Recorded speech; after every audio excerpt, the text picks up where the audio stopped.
이재명 체포한 부결 후폭풍에 관련한 이야기를 나눠보도록 하겠습니다. 오늘 이재명 더불어민주당 대표가 지난 대선 과정에서 허위 발언을 한 혐의로 재판을 받기 위해서 피고발인 신분으로 법원에 출석을 했었죠. 요즘에 참 이슈가 많은 이재명 대표인데 대장동과 위례신도시 개발 의혹 그리고 성남FC 뇌물 의혹과 관련해서 구속영장이 청구된 이재명 대표에 대해서 체포 동의안이 지난 월요일이죠. 결국 부결로 결론이 났습니다. 네, 그렇습니다. 다들 모든 분들이 다 깜짝 놀랐을 거예요. 왜냐하면 이 체포 동의안은 국회 제적의원의 과반 출석, 그다음에 출석의원의 과반 찬성으로 이제 과결 여부가 결정이 됩니다. 그런데 지금 국회의 구성을 보면 야당 의원이 지금 169명에다가 야당 성향을 가진 무소속 의원이 5명까지 포함을 하면 최대 175명 정도가 지금 친야 성향, 그러니까 야당의 투표를 함께 몰아줄 수 있는 최대치가 175명이거든요.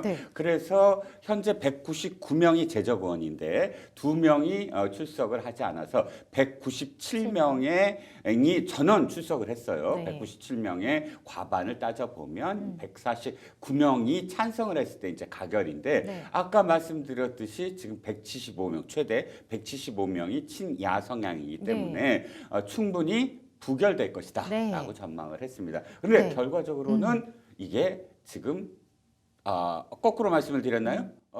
아니죠. 맞게 말씀드렸죠. 부결된 거 맞습니다. 그러니까 149명이 가결을 했어야 찬성이지만 그런데 문제는 뭐냐면 부결되는 건 맞는데 부결된 차이가 너무나 적어서 그래서 다들 깜짝 놀라셨죠. 맞아요. 결과적으로는 당연히 부결이겠지라고 생각했는데 생각보다 표 차이가 거의 완전 너무 나지 않았어요. 박빙이었어가지고 많은 분들이 좀 오히려 반전이다라고 생각을 하신 것 같습니다.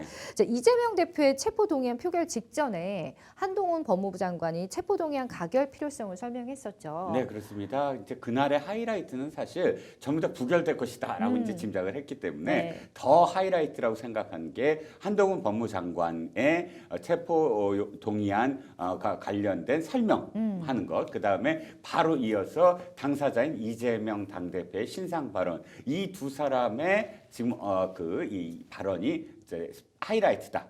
눈길을 모았습니다. 먼저 한동훈 법무장관 설명서부터 말씀을 드리면 왜 관심을 모았냐면 그 직전에 노웅래 의원의 체포 동의안 당시에 한동훈 법무부 장관이 설명을 하면서 전화 녹음과 관련된 표현을 한 거예요. 부스럭 소리가 났다. 즉 지폐를 세는 소리 이런 것들이 생생하게 그 녹취가 되어 있다. 이 표현을 하면서 사실상 그 전에 이 전화 녹취와 관련돼서는 한 번도 검찰에서 이야기하지 아니한 부분이거든요. 그런데 법무부 장관이 그 전에 나오지 아니한 혐의 사실을 생생하게 이야기하면서 도리어 이 무죄 추정의 원칙에 어긋나고 또 지나치게 검사도 아니면서 지나치게 자세하게 설명을 했다. 이 점을 갖고 굉장히 그때 비판을 받았거든요. 이번엔 어떻게 할 것인가라고 더 궁금해했는데 한동훈 법무부 장관이 그런 예를 들어서 발표되지 아니한 걸 발표했다든지 또는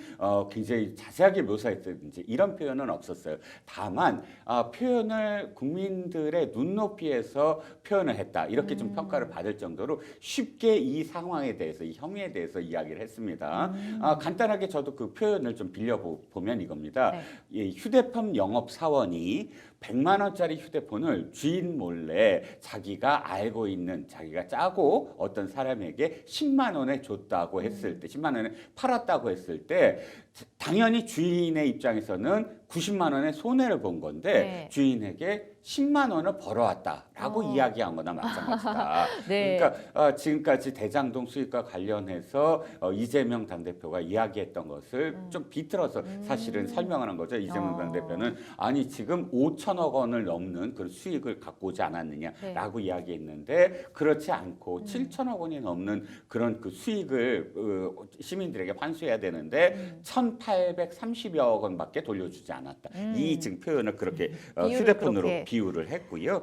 또 한 가지 마지막 기절만 좀 설명을 드리면 마지막 기절이 굉장히 회자되고 있어요. 쭉 혐의에 대해서 약 한 10여 분 이상 나열을 한 다음에 이렇게 얘기합니다. 지금까지 저는 민주당 당대표 이재명의 혐의에 대해서 이야기한 것이 하나도 없습니다. 성남시장 이재명 시장의 토착 비리에 대해서 설명했을 뿐입니다. 이렇게 대꾸로 이야기하면서 네. 당대표, 그러니까 정치적인 어떤 그런 그 검찰의 어떤 이 혐의가 아까 체포 동의안이 아닌 아니다. 거를 라고 이제 표현을 한 거죠. 다시 한번 강조를 한 거네요. 네네, 그렇습니다. 예. 자, 이재명 대표 역시 이날 열린 본회의에서 신상 발언을 통해 자신의 입장을 전달했었습니다. 네. 뭐라고 했는지 한번 볼게요. 네, 이재명 당대표는 헌정사상 초유의 제1야당의 체포 동의안을 지금 정치적인 목적으로 검찰에 하고 있다라는 데 이제 초점을 맞췄습니다. 예, 예. 즉 뚜렷한 혐의도 없이 제1야당 대표를 구속시키려는 것이 헌정사상 초유의 이번 사태다. 영장 혐의 내용이 참으로 억지스럽다라고 이제 운을 떼고요. 권력자가 국가 위기와 국민 고통을 외면한 채 권력을 사적으로 남용하는 것은 주권자에 대한 배반이자 민주공화정에 대한 도전이다라고 해서 이 모든 것들이 검찰의 단독 어떤 그런 의도가 아니라 권력자 즉 대통령의 정치 보복이다. 정적에 대한 정치 보복이다라는 것을 부각했습니다. 그렇군요.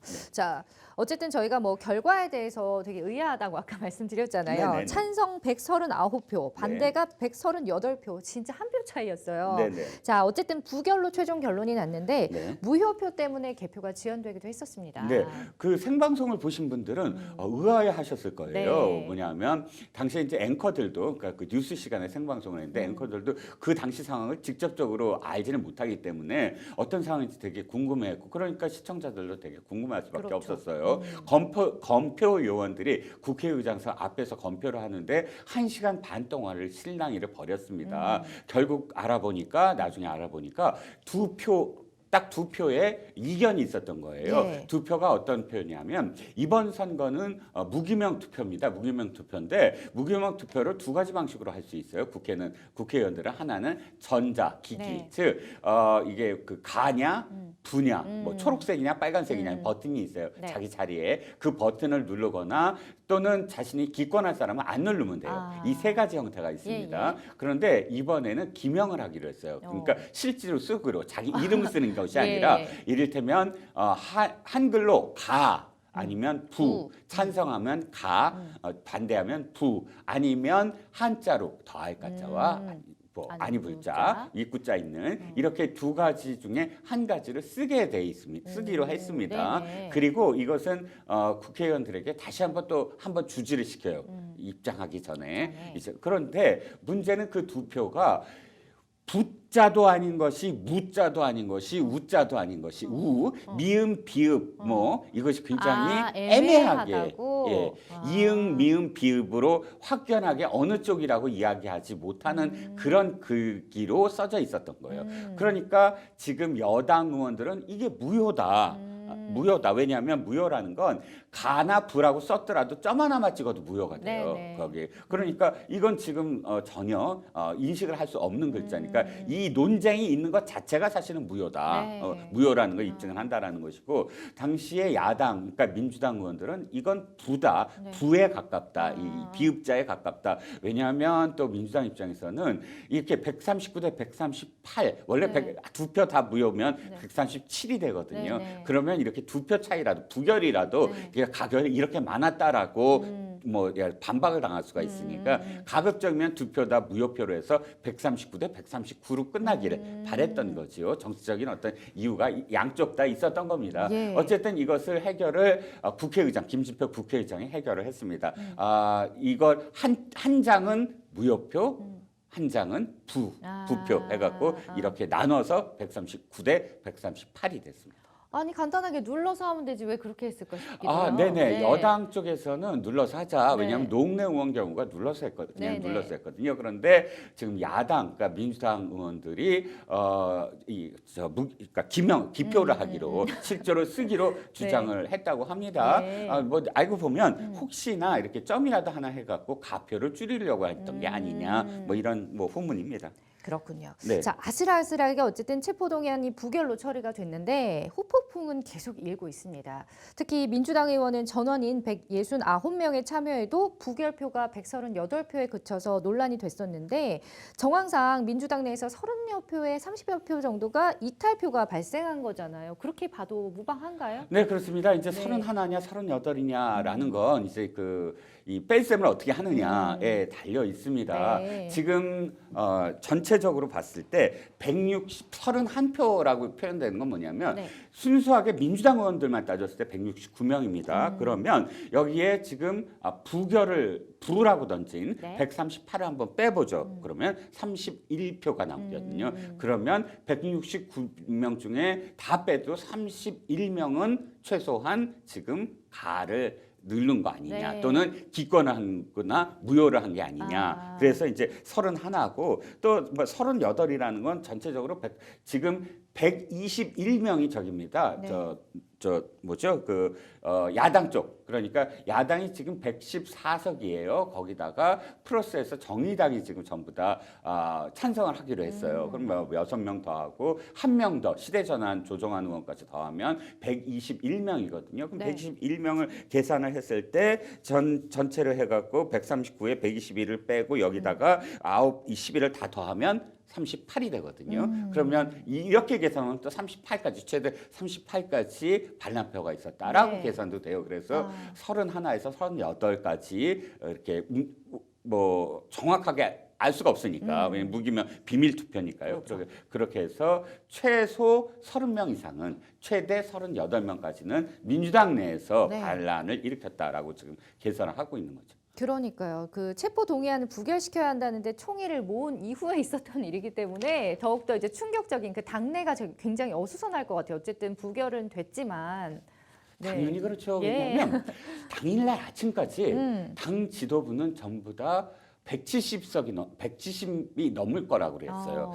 자, 왜냐하면 지난번에 노웅래 의원과 당대표와 사실 좀 다를 거 아니에요. 그렇죠. 노웅래 의원은 일개 당원, 그러니까 당원이고. 국회의원이고 예. 지금 당대표는 사실 당을 이끄는 당대표이자 또 지금 이재명 당대표가 엄청나게 정성스럽게 의원들을 접촉을 했어요. 소속 의원 169명에게 모두 다 친전, 그러니까 직접 쓴 편지를 보냈고요. 예. 또 일일이 다 전화를 했고요. 또 단체 이 톡방에 이 지금 영장 청구를 함께 첨부를 해서 일일이 이게 왜 옳지 못한가를 다 설명을 하고 이 정도 사실 이 정성을 기울였다면 노웅래 의원보다 훨씬 많이 나올 거다. 노웅래 의원이 부결표가 161표거든요. 네. 그러니까 당연히 그거보다 훨씬 더 많을 거다라고 생각을 해서 170 넘는다라고 네. 자신했었어요. 인터뷰도 그렇게 하고 아침에. 그런데 갑작스럽게 이렇게 138밖에 나오지 않으니까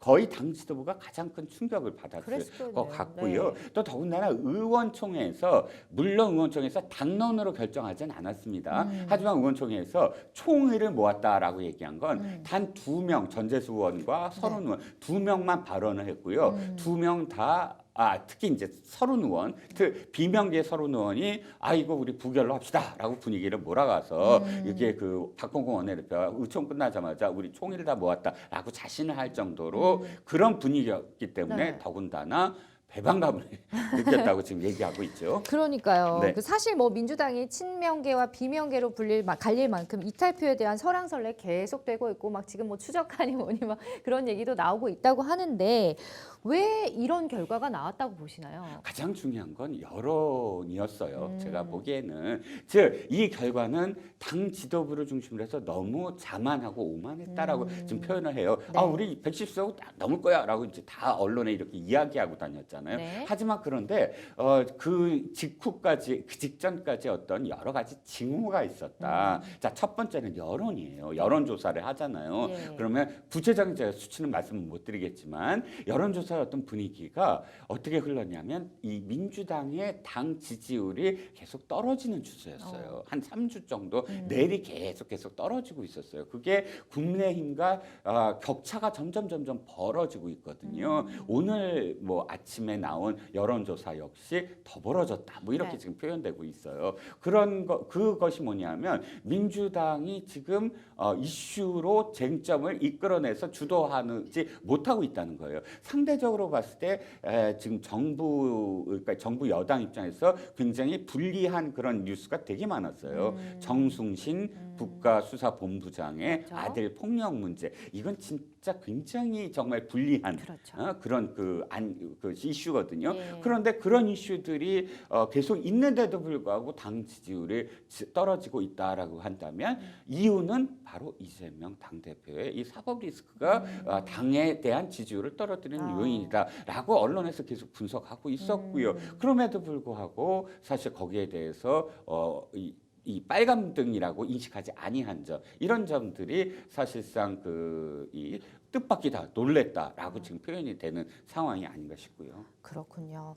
자, 이낙연 전 대표에게 불똥이 또 튀는 모습이 보이는데 이게 네네. 내부에서 또 분란이 일어나는 상황 같습니다. 네. 자, 체포동의안 반란표 화살이 이낙연 전 대표한테 왜 향하고 있는 걸까요?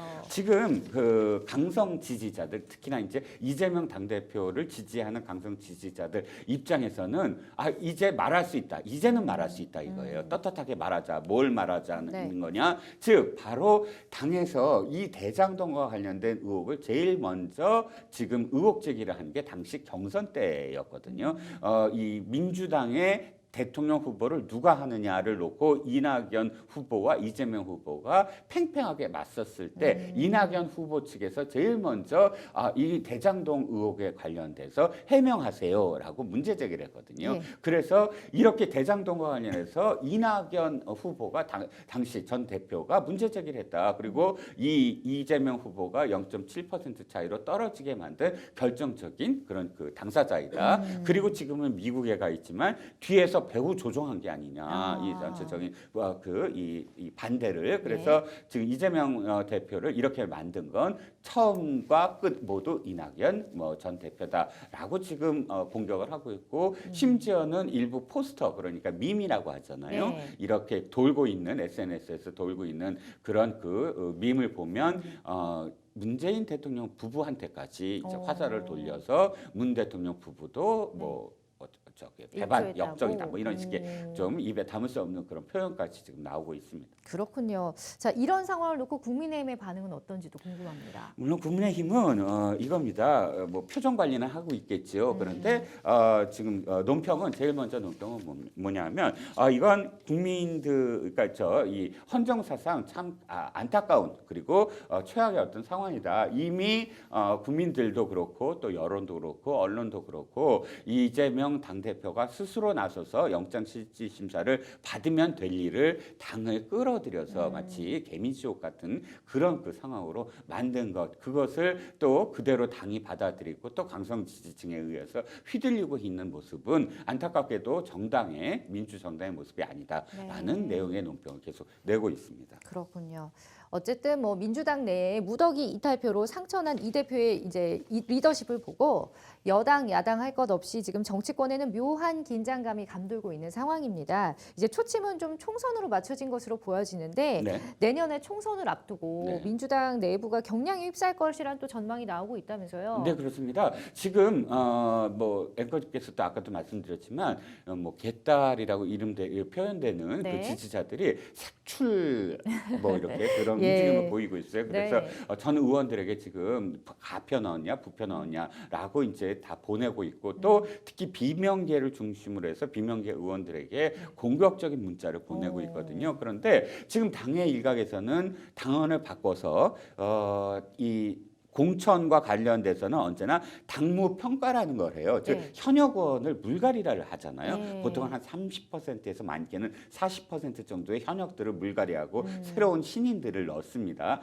그럼 그 대상을 누구로 할 거냐를 네. 평가를 해야 되잖아요. 그렇죠. 그 당무 평가라고 하는데 그 당무 평가에 권리당원들의 평가를 넣자 이거예요. 즉 이 표현은 뭐냐면은 개딸들을 중심으로 한 지지자들이 권리당원들로 많이 예. 들어왔거든요. 그 당원들이 평가를 하게 하게 하자 하는 거예요. 그래서 그렇게 해서 당원을 지금 고치려고 한다라는 건데 그렇게 된다면 지금 비명계로 물론 무기명으로 해서 누가 누구지 모르지만 네. 비명계라고 낙인 찍힌 의원들은 평가에서 걸릴 거 아니야. 당연히 그렇죠. 저 사람들은 해당 행위를 했다. 그러니까 지금 더욱더 비명계에서는 긴장을 할 수밖에 없고 그러다 보면 양측이 점점 더 부딪힐 가능성이 더 높아지는 거죠.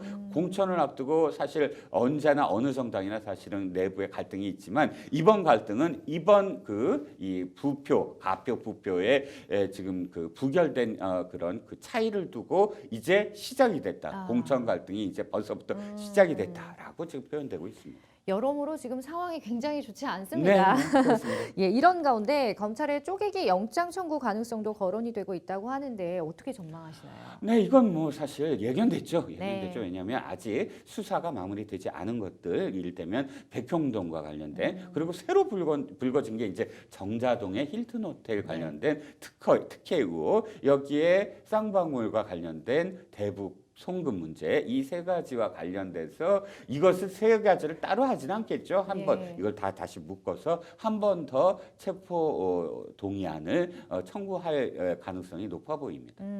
한동훈 법무부 장관 같은 경우에 이재명 대표 체포 동의안 부결에 불체포 특권은 이러라고 만든 것이 아니다 이런 입장을 또 밝혔어요. 네, 당연히 지금 한동훈 장관과 관련해서 사안이 있을 때마다 기자들이 그 한동훈 장관이 지나가면 꼭 바로바로 이렇게 묻고요. 그런데 한동훈 장관이 또 그거를 놓치지 않고 계속 답변을 합니다. 네. 그래서 다시 이제 뉴스가 되고 있는데 물론 짧게 얘기했습니다. 이 국회의원 불체포 특권을 이러라고 만든 것은 아니라고 생각한다라는 것은 즉 불체포 특권이라는 게 그 예전에 그러니까 군사 독재 시절에 어떤 이유를 일부러 만들어서 이 자신의 어떤 집권을 연장하려는 것에 걸림돌이 되는 의원들을 제거하고자 그런 어떤 영장을 남발하는 것을 또 네. 막아야 된다. 그걸 네. 막으려고 이제 불체포 특권을 만들었는데 사실상 보면 미국 같은 경우는 불체포 특권이 있긴 있습니다만 제외해요. 그러니까 형사 사건과 연루된 국회의원은 형사 사건은 불체포 특권을 할 수 없다. 뭐 이런 네. 식의 제외 요건이 있거든요. 그래서 아마도 저는 이번 거를 기회로 해서 여론조사를 보니까 또 이번 그 이재명 당대표의 불체포 특권과 관련된 이후에 의 여론조사를 보면 네. 이거 빨리 내려놔야 된다. 없애야 된다. 아. 특권을 없애야 된다라는 여론조사가 많아서 네. 헌법에 명기되어 있으므로 바로 없애지는 못하겠지만 그러나 그 어떤 범위나 이런 것들은 하위 법률이 국회법에 아마 명시를 할 수 있지 않을까 싶습니다. 어떻게 보면 이런 거를 악용할 것을 이제 방지하기 네네. 위해서 자 한동훈 장관 발언에 우리 평론가님 의견은 어떠신지가 궁금합니다. 사실 저는 그러니까 원칙적으로는 불체포 특권과 관련해서는 미국과 같은 우리가 그런 제한을 좀 둬야 되지 않느냐. 네. 수뢰 혐의라든지 또는 그런 이 부정과 관련된 부정 부패와 관련된 어떤 범죄 혐의는 사실상 영장 실질 심사를 그냥 받아서 법원이 판단하게 만드는 것이 더 좋지 않겠느냐 하는 네. 것이죠.